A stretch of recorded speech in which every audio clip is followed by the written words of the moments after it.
So Bungie, remember them? The studio that once stood as the undisputed kings of the first-person shooter. The guys who gave us Halo and actually made us feel like legendary space marines, instead of just sweaty blokes in pajamas, sitting in a darkened basement. Well, they're back, and this time they've decided to take their legendary reputation, dose it in expensive neon lighting, and set it on fire in front of a live audience. Because apparently, being a respected industry leader is just so 2007. Contrary to popular belief, I'm not an AI. I just haven't figured out how to download the perfect narrator software into my actual vocal cords yet. Bungie decided this was the moment. This was the grand return. This was the bit where the old kings of the shooter world stride back into the room, crack their knuckles, and remind everyone why their name used to mean something. Instead, they turned up to the Marathon server slam, looking like a tribute act that forgot half the songs and then demanded $40 for the encore. They called it the server slam, a name that suggests a heavy-hitting, confident display of technical prowess. It sounds visceral, it sounds powerful. But instead of a victory lap, what we actually got was more like watching a middle-aged dad try to do a parkour flip at a wedding, only to crash through the buffet table and land face first in the shrimp cocktail. It wasn't just a stumble, it was an artistic expression of failure, a multi-million-dollar opsy that reeks of a studio that spent way too much time sniffing its own farts. And the best part, the absolute cherry on this digital Sunday, they're asking you for $40 just for the privilege of watching the disaster unfold. Nah, don't be silly, why give it away for free when you can charge people to be your unpaid QA testers? You see, the problem here isn't just that the game has issues. Every beta has issues, bugs are part of the furniture these days. No, the problem is that this is Bungie. This isn't some plucky indie team operating out of a garage with a dream and a half-eaten pepperoni pizza. This is the studio that practically invented the modern console shooter. They know how a gun should feel, they know how movement should flow, they've spent decades refining the 30 seconds of fun loop. So, when they release a server slam that feels less like a game, and more like a high-stress aptitude test for a job you didn't even want, people tend to notice. It's like watching Gordon Ramsay serve you a bowl of cold, unseasoned porridge, and telling you it's deconstructed oats. The numbers look good on paper, sure, Steam peaks were high. But let's be honest, download numbers in a beta are just a measure of curiosity, not a declaration of love.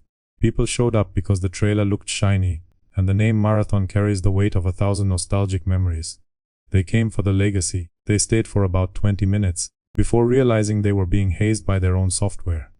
It's the gaming equivalent of a Tinder date, where the girl looks like a supermodel in her photos, but turns up to dinner talking about her crystal collection, and her 3 ex-husbands who just couldn't handle her energy. Let's talk about the first thing you see when you boot this thing up, the user interface. Or, as I like to call it, the glowing insurance form from the year 2077. I don't know who designed this, but I suspect they spend a lot of time in high-end vape shops and have a pathological hatred for clarity.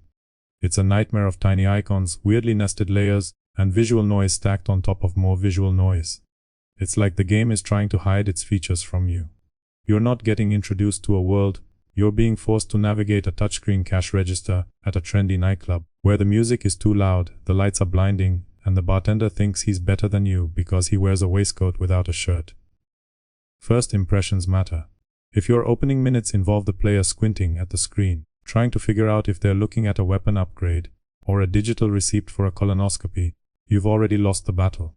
Nobody boots up a hardcore extraction shooter hoping to spend their evening doing administrative paperwork inside a neon fever dream. But hey, I suppose it looks minimalist and clean in a PowerPoint presentation to the shareholders. Too bad it's about as functional as a chocolate teapot. And this is where Marathon becomes truly, deeply irritating. Because buried under all that corporate polish and modern design, there's actually a good game in there. I can see it peeking out from behind the curtains, like a shy kid at a school play. When you're actually in a firefight, the shooting has that classic Bungie juice. The movement is slick, the encounters can be genuinely tense. But for some reason, Bungie decided that fun wasn't enough. No, that's too simple, they had to add friction. Because nothing says compelling gameplay like making the player struggle with the most basic mechanics imaginable. Armor isn't just rare, it's treated like a sacred family heirloom that you're only allowed to touch on special occasions, if you've been a very good boy. I get it, it's an extraction shooter, tension is key. But there's a difference between tense, and I'm clicking an empty chamber while a neon-colored robot kicks me in the teeth. In a good extraction shooter, you know what's valuable. You see a gold watch, you grab it. In Marathon, you're standing in a field of fire, trying to parse whether the glowing cube you just found is a legendary engine component, or a piece of futuristic garbage. It's like trying to do your grocery shopping while wearing someone else's prescription glasses. Everything is so over-designed that you can't tell a rival player from a futuristic trash can until one of them starts shooting at you. It's all very aesthetic, I'm sure. But in a game where half a second determines whether you keep your gear or lose everything, aesthetic should probably take a backseat to being able to see what the hell is going on. It's as if the developers confused inconvenience with depth. They act like making the player struggle through basic tasks creates a more meaningful experience for a modern audience. Newsflash, fellas, it doesn't. It just creates a community of people asking why the menu is fighting them harder than the actual enemies. Then we have the price tag, $40. In a world where the extraction shooter market is increasingly crowded and competitors offer high-quality experiences for the low price of absolutely nothing, Bungie decided to slap a premium entry fee on a game that still feels like it's in the maybe this will work phase of development. That changes the entire conversation. If a game is free, players are willing to forgive a few rough edges. They'll put up with a wonky UI or a few bugs because hey, it didn't cost them anything but their time. But once you ask for $40, you're not an underdog anymore, you're a product.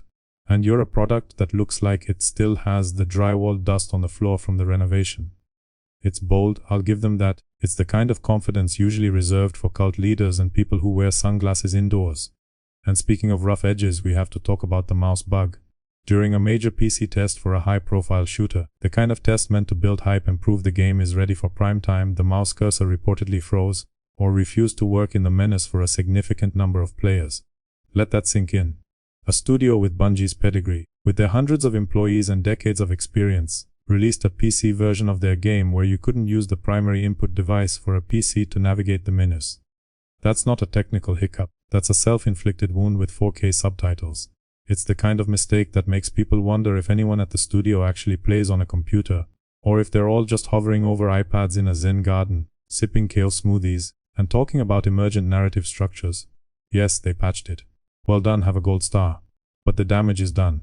In the world of the internet, a joke about needing a controller to fix your PC settings has more stamina than a marathon runner. It will outlast your patch notes and your marketing budget combined. It tells the world that you weren't ready. It tells the world you're sloppy. But the absolute peak of this comedy of errors, the moment where the mask truly slipped, was the chat filter. For a brief, glorious moment, the word Arc Raiders, the name of a direct competitor, was censored in the game's chat. You typed the name and it turned into hashtags. Now, whether that was a deliberate choice by some middle manager with an insecurity complex, or a very specific accident with a broad filter, the optics are catastrophic. It makes Bungie look like the insecure boyfriend who rips the posters of a rival actor off the wall because his girlfriend said he looked decent. It reeks of corporate panic, it's petty, it's small-minded, and it's honestly just embarrassing. And the irony, Arc Raiders is winning the word-of-mouth war, specifically because it isn't trying to be a bureaucratic nightmare. It's readable, it's approachable, it doesn't require a 30-minute debrief and a spiritual advisor to understand how to change your boots. By trying to hide the name, Bungie only succeeded in highlighting their own insecurity. It's like trying to hide a pimple by circling it with a red permanent marker. So, where does that leave us? Marathon isn't a disaster. Disasters are simple, disasters are clean. Marathon is something much more frustrating. It's a game with immense potential that seems determined to sabotage itself at every turn. It's a talented studio trying to gaslight its audience into believing that confusion is actually premium design and that frustration is challenge. The game is set to launch on March 5, 2026. There's still time to fix the UI. There's still time to stop treating ammo like it's made of solid gold and unicorn tears. There's still time to make the game feel like a reward rather than a second job that you have to pay to attend. But as it stands, Marathon's first date with the public was a mess. It showed up in a fancy suit, spilled red wine on your white carpet, argued with the waiter about the price of the breadsticks, and then asked you to pay for the Uber home, while telling you that you're lucky to be in its presence. Bungie needs to realize that style can only carry you so far. Eventually, you have to actually provide a fun experience that doesn't feel like a chore. Otherwise, they might find that the only thing marathon about this game is how long it takes for players to find the uninstall button. Anyway, that's all I've got for today.